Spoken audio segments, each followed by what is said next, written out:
दिन दुपहरिया में जत बारू झार के उड़निया उड़ावत बारू कमन सेंट मार के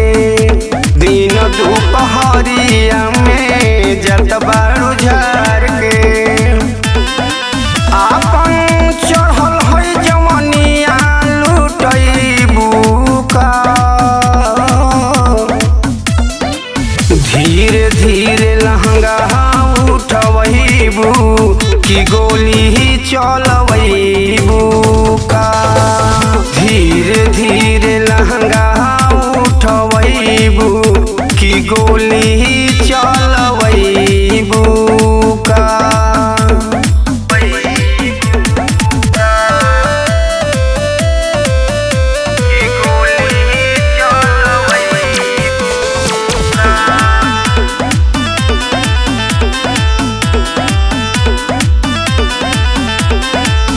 तोहरा में बाटे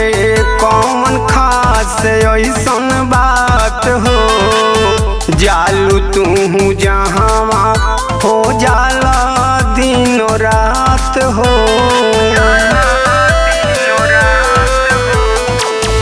तोहरा में बाटे कौन खास ऐसन बात हो जालू तू जहाँ हो जाला दिन रात हो आपन देहिया के गरमी देखैबू का धीरे धीरे लहंगा उठवैबू की गोली चलवैबू का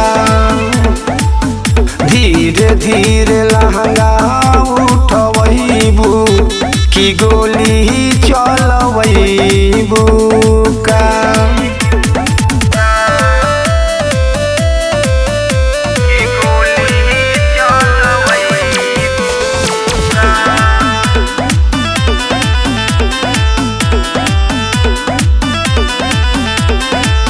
राइटर लाल बाबू